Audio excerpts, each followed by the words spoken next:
Jonah chapter 2 presents a prayer uttered during a time of extreme distress. Jonah found himself cast into the sea, believing it to be the end of his journey.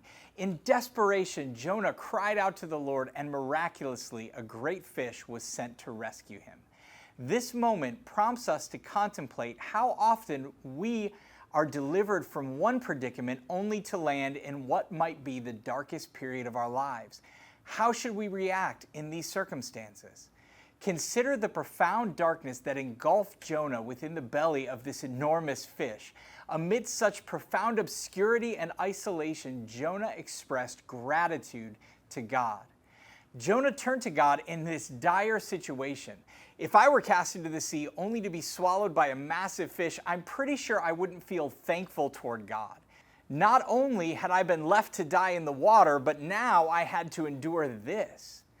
Upon reflecting on this chapter, it seems that Jonah recognized that God could have left him to die in the sea as punishment for his disobedience. But he didn't. Instead, God sent the great fish to swallow him in the darkness. But the belly of the fish was not a vehicle for condemnation, it was a vehicle for restoration. He thanked God for his rescue because he understood that his current darkness was God graciously helping him back on track to the fulfillment of the purpose that he was running from. The darkness of his situation was God offering him another chance. I find this challenging because when God rescues me from one seemingly insurmountable situation, only to place me in another, I rarely think of this new situation as a rescue.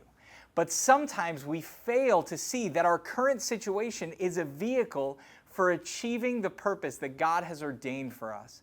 Jonah 1:9 says, "But I, with shouts of grateful praise, will sacrifice to you.